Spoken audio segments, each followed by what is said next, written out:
मित्रों कि यज्ञ बारिश करवा देता था, यज्ञ पुत्र उत्पन्न करवा देता था। आज भी यज्ञ की प्रासंगिकता उतनी बनी है।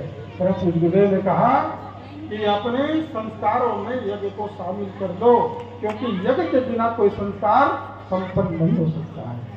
विवाह करें तो यज्ञ होगा, जन्म हो तो भी यज्ञ होता है, पुंसवन संस्कार तो भी यज्ञ होगा, नामकरण संस्कार हो तो भी यज्ञ होगा। जितने भी 16 संस्कार हैं, और अंत में जब जीवन का अंत हो जाता है तो अंत्येष्टि संस्कार में भी यज्ञ ही होता है।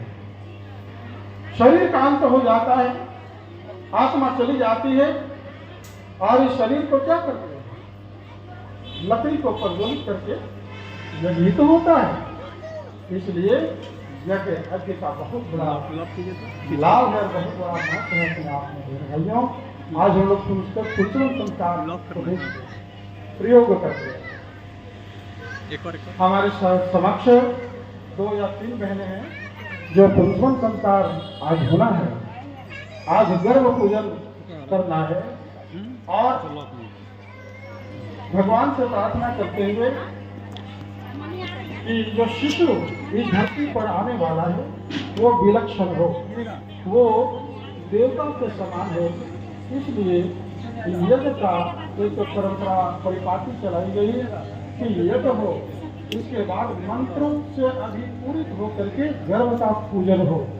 तभी क्योंकि कहा गया है कि वातावरण में देवता लालायित है धरती पर आने के लिए, और वैसे जीवात्मा को खोज रहे हैं जो देव स्तर का हो, जो देव स्तर का जीवात्मा हो।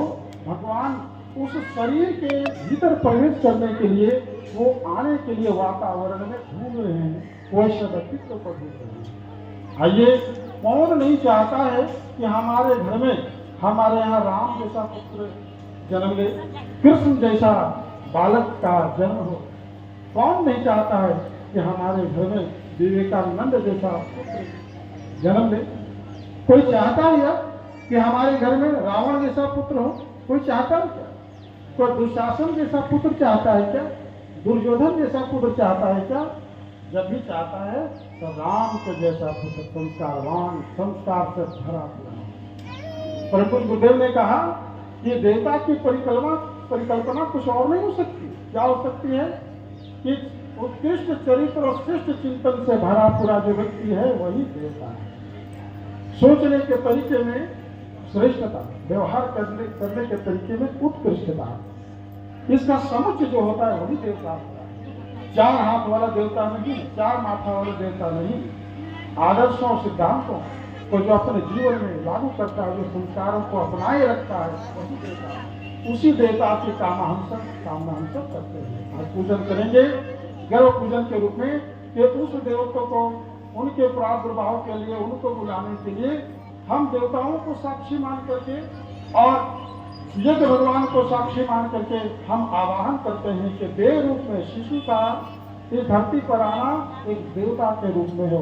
इसके लिए हम आइए गर्भिणी का गर्भ पूजन करते हैं। उससे पहले जो कटोरी में औषधि रखी गई है, कटोरी में औषधि जो रखी गई है गर्भिणी के हाथ में दे दें, और इसको सूंघेंगे धीरे धीरे। इस औषधि में बहुत ऐसे दिव्य चीजें हैं जिनके गुणों को धारण करना है।